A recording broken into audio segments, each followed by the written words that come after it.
Hello everyone, मैं हूं नवीन पिपलीवाल और स्वागत करता हूं आप लोगों का लगातार चलने वाली हमारी कोचिंग की क्लासेस में।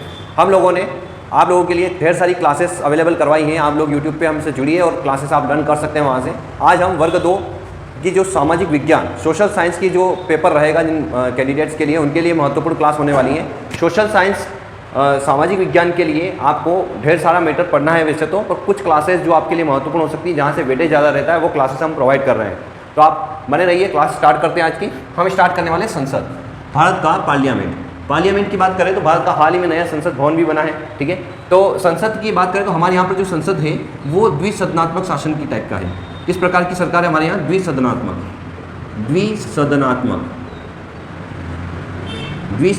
का मतलब क्या होता है? भारत की शासन व्यवस्था द्विसदनात्मक है। 2 सदन यहाँ पर रहेंगे, जिसे हम लोकसभा और राज्यसभा 2 सदन कहते हैं। उच्च सदन और निम्न सदन कहते हैं। अपर हाउस और लोअर हाउस, इस टाइप से 2 सदन का नाम रखा है हमने। वो द्विसदनात्मक शासन व्यवस्था हमने किससे ली है? तो ब्रिटेन से।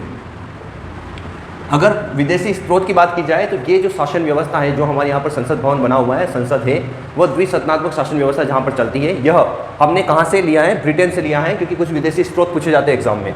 अगर इसमें बात करें तो 3 पार्ट रहेंगे संसद के। अगर आपको क्वेश्चन आए कि संसद जो है हमारे वो किस आर्टिकल के तहत बनी है, तो आर्टिकल नंबर 79, भारत की आर्टिकल नंबर 79, अनुच्छेद नंबर 79 में बताया गया है कि भारत में एक संसद होगी। इस प्रकार का वर्णन 79 आर्टिकल में मिलता है। इसके बाद हम यहाँ पर बात करें तो ऊपर की ओर राष्ट्रपति, ये भाग रहेगा। अगर हम यहाँ पर बात करें तो एक रहेगा राज्यसभा और एक भाग रहेगा लोकसभा। आपको पता होगा राज्यसभा को हम उच्च सदन कहते हैं और लोकसभा को हम निम्न सदन कहते हैं।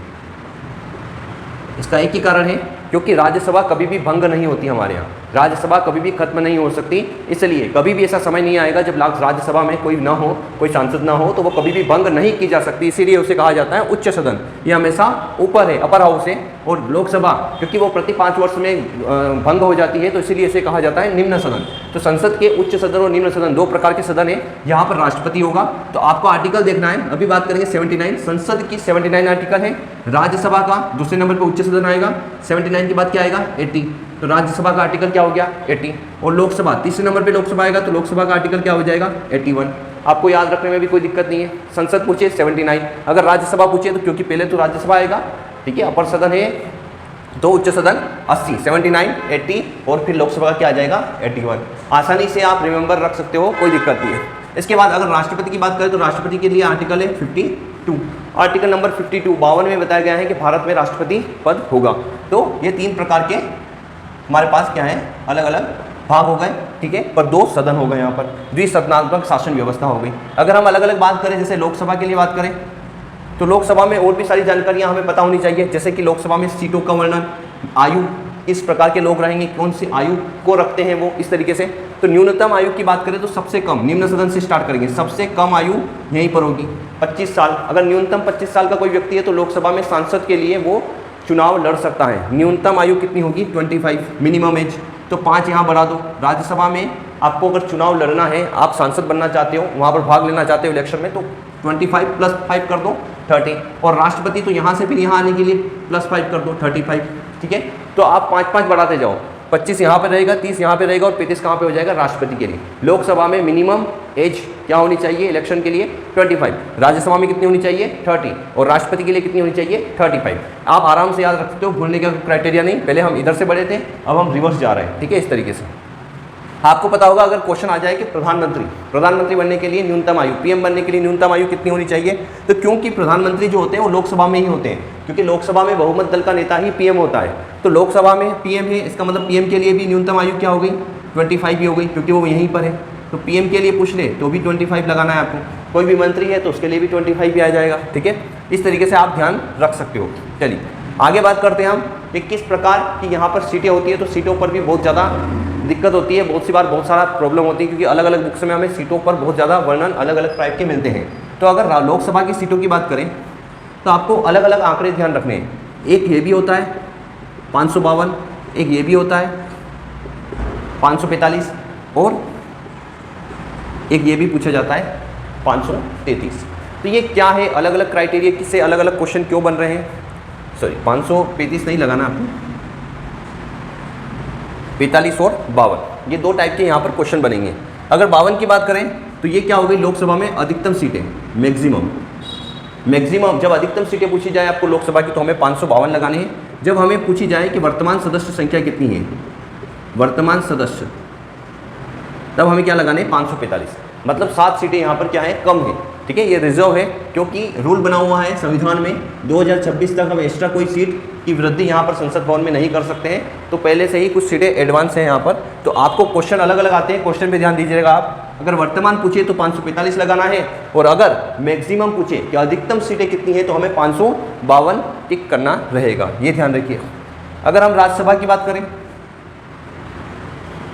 तो राज्यसभा में सीटों का विवरण मैक्सिमम 250, और वर्तमान सदस्य संख्या पूछे तो वो 245 आ जाएगा। यहाँ पर भी 5 सीटें रिजर्व्ड हैं, काय के लिए, मैंने वही बताया आपको 2026 तक हम एक्स्ट्रा सीट नहीं बढ़ा सकते, जब भी जरूरत होगी यहीं पर 5 सीट यहाँ पर रिजर्व में काम आएगी। तो वर्तमान कितनी है, 245, और मैक्सिमम कितनी है, 250। एक और रूल है, ये ध्यान रखिए आप, हमारे यहाँ पर 12 जो राष्ट्रपति जो मनोनीत करता है 12 सदस्य राज्यसभा में, वो किसके द्वारा मनोनीत कर दिए जाते हैं, राष्ट्रपति के द्वारा।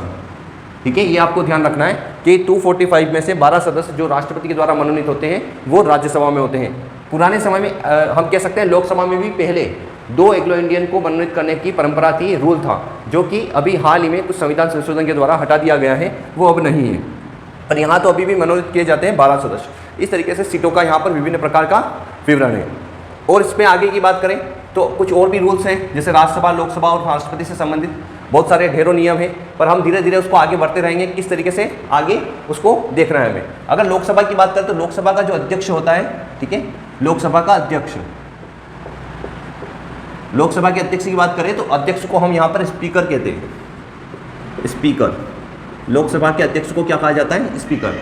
पर अगर हमें राज्यसभा की बात करूँ तो राज्यसभा अध्यक्ष को क्या कहा जाता है, सभापति। क्या कहते हैं, सभापति। ठीक है, ये आपको ध्यान रखना है। अगर लोकसभा अध्यक्ष स्पीकर की बात करें तो प्रथम स्पीकर, बहुत बार क्वेश्चन आए हैं, लोकसभा के प्रथम अध्यक्ष कौन थे, तो जीवी मावलंकर।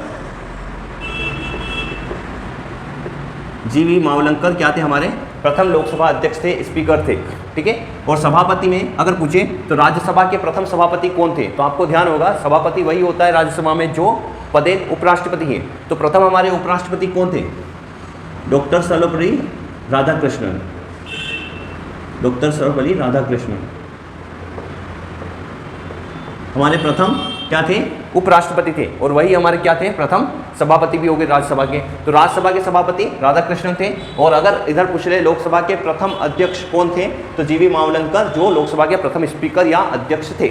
आई होप आपको आज की क्लास समझ में आई होगी। इस तरीके की और भी जानकारियां हम आगे की क्लास में इसे कंटिन्यू करेंगे। पॉलिटी की क्लास को आप इसे अच्छे से रीड करिए, लर्न कीजिए और अपने नोट्स कंप्लीट कीजिए। बने रहिए हमारे साथ। उम्मीद है आपको आज की क्लास अच्छे से समझ में आई होगी।